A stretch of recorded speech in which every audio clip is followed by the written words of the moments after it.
Class 8 Social Science, Social and Political Life, Part 3, Chapter 1, The Indian Constitution, page 16, Question 2.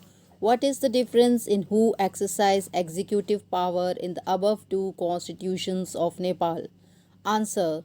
Article 13 of the 1990 Constitution of Nepal states that the whole power to rule the country is vested in the king of the country and the ministers appointed under him.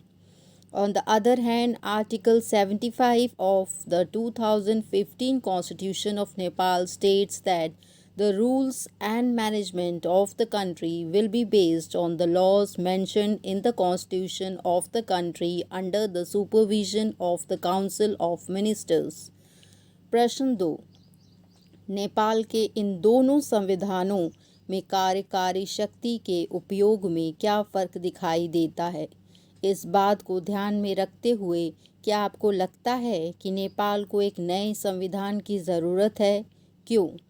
उत्तर. नेपाल के 1990 के संविधान के अनुच्छेद 35 में देश पर शासन करने की शक्ति, नियम निर्धारित करने और देश का प्रबंधन करने की शक्ति देश के राजा और उसके अधीन नियुक्त मंत्रियों में निहित है।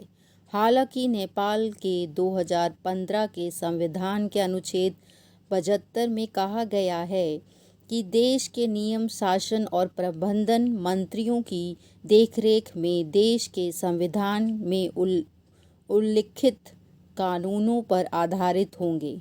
नेपाल को आज एक नए संविधान की आवश्यकता है क्योंकि यह सब राजशाही नहीं है। जब देश अब एक लोकतंत्र है तो नेपाल के लोकतांत्रिक आदर्शों को प्रतिबंधित करने के लिए एक नए संविधान की आवश्यकता है। Thank you friends.